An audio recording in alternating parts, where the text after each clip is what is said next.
Hello, Black America. Unchecked power, no checks and balances. MAGA owns the executive branch, the legislative branch, and the judiciary.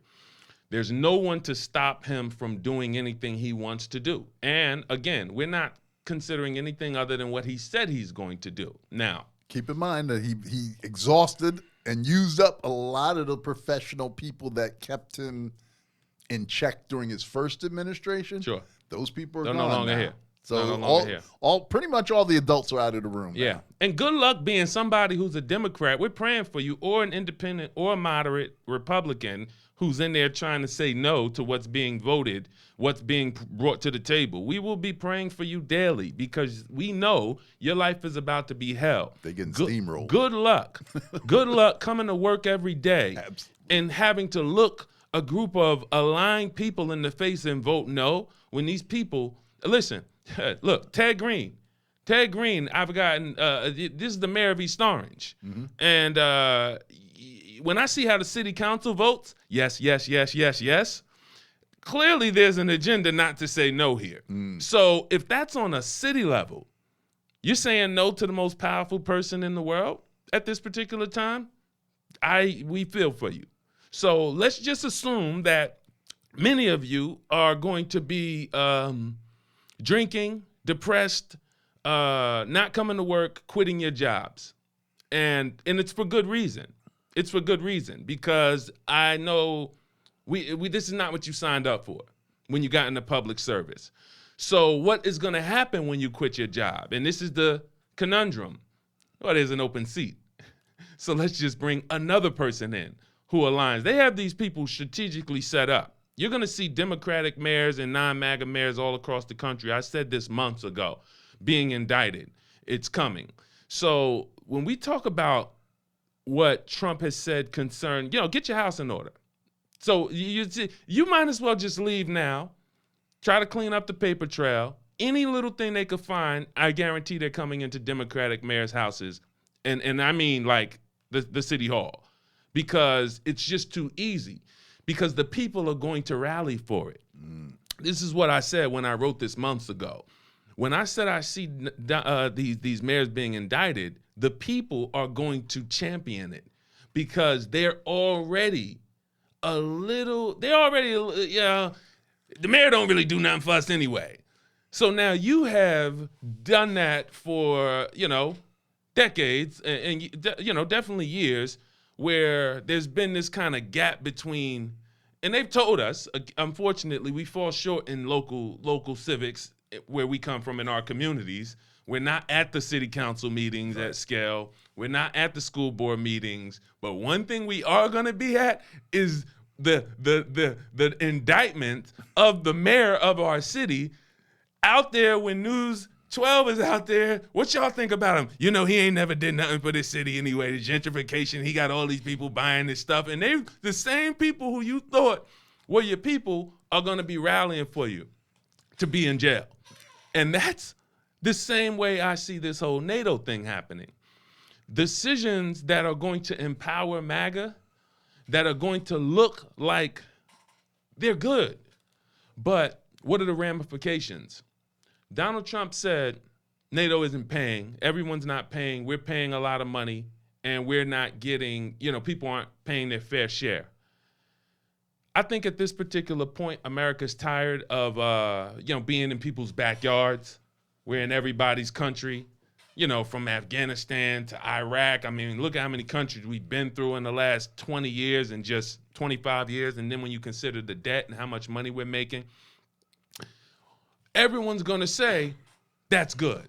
Come on home. Forget that NATO thing. Let me ask a question, because I'm gonna admit that I'm no expert on NATO, but just something you just said struck me. So we're gonna back out of NATO because other countries aren't paying what they're supposed to pay.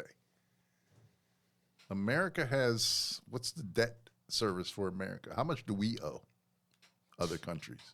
I mean, we are in debt. Trillions and trillions and trillions of dollars. So, I mean. To the country or to the Fed? To the Fed. Either one, To the we owe China a lot of money Through the Fed. because they've invested heavily in America. So we owe these countries a lot of money. Yep. So I don't know. I guess we haven't defaulted on those loans, I guess. So technically, I guess we could say we're still paying them. But I don't know. It just seems like there's something a little amiss here. Is that we're going to back out of these agreements that we have with NATO because they're not paying their due. Give them a bill. And it's not even there. How many of them are not paying? There's lots of them Right. that are paying. Right. And So we're going to just leave them. We're kicking them to the the whole curb too, deal's right? off. You know what? He didn't pay. So all of y'all are screwed. Yeah, because he didn't pay. Right. And this is what and so when you just consider that is there another reason he's talking about pulling it off the table? Because if one country out of all of them or two are not paying, is there another event? That can't be the reason that you're going to kill the whole deal. But do you see an opportunity in dissolving NATO? Do you see that we're the most you said something, but we're the most powerful military by far in the world? There's an interesting prophecy in the book of Revelation that says kings will run the last days. Dictators will run the last days. And we've been so worried about the Democratic parties moving to globalism. But what we should be worried about is global dictatorship. Because how hard is it? And this is what I see, and I pray I'm wrong. How hard is it for NATO to be done? He goes in, NATO's done. The United States says, yes, great, we got more money coming. But Trump looks and says, okay, Ukraine, you're on your own.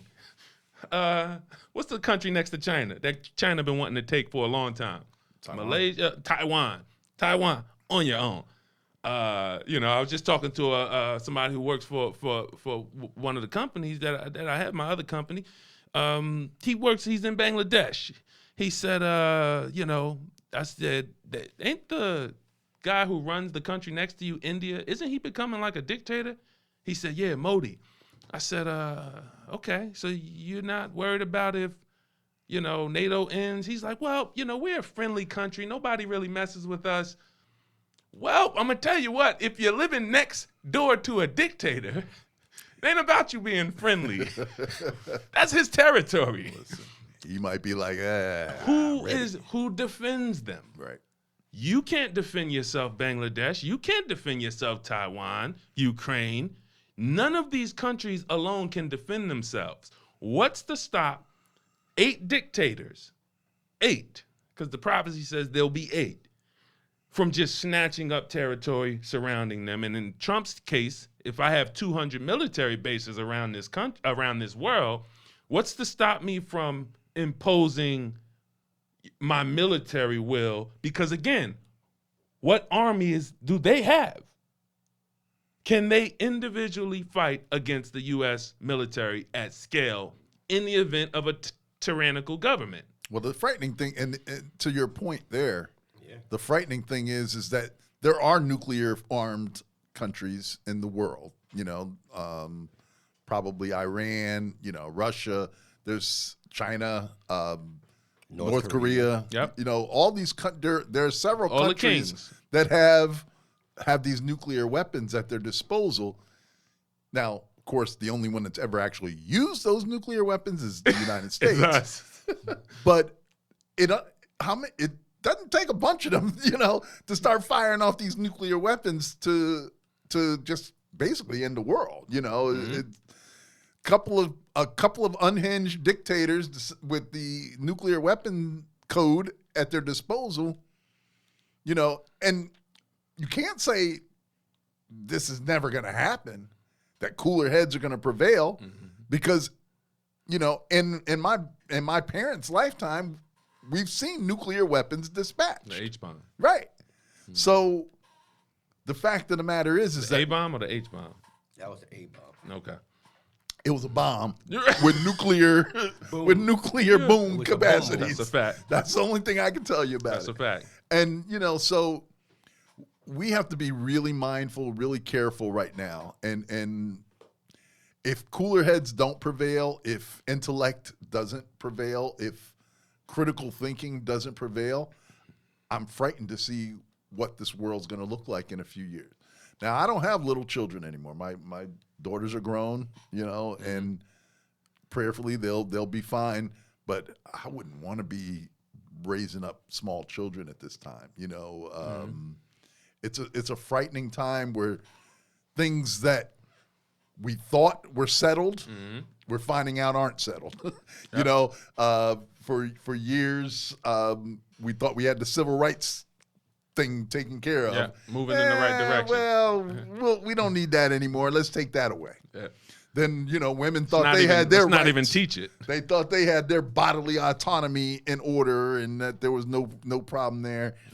Psych, let's take that away, Yep. And we're just seeing little by little our Take America rights back. just getting sliced away Repeat of until history. we're right back. Yeah. It's going to 50, be 70, 100 years ago. I said it in jest, but I think that we might have gotten set back several generations at this time because it's the what do you call it, the slingshot effect or maybe the rebound effect. It's like because we pushed ourselves so far in one direction and then now it seems to just kind of be snapping back, which is kind of the natural reaction of people. But when you don't, it starts back when the first Civil War, right? We never held those people that seceded from the government, from the country. We never really held them accountable. It's like, okay, yeah, we know y'all start a whole war. No, yeah, but they kind of faded into the right, background. and you just let them go back into the background. You ever see the Homer Simpson meme? Yeah. Where he just fades into the bush. You had all these people. Yeah, okay, we'll just take a little step back now for a while. All of these people that caused all of this anarchy in the name of hate and hate for black people, just, all right, we're going to fade and act like but we're still here. Yeah. And we have kids. Yeah. And we teach our kids how, we should have won that. Yeah. And that's a powerful point you just made. And what I'm thinking about is those pictures of lynchings in America where the little kids were there watching black bodies being strung up from trees. Absolutely. What does that do to that person? Hello, Black what does America. that person become? The way that those sort of traumas play on us and how they are manifest in years to come is really a frightening thing that we really need to be more cognizant of. Absolutely. Hello, Black America.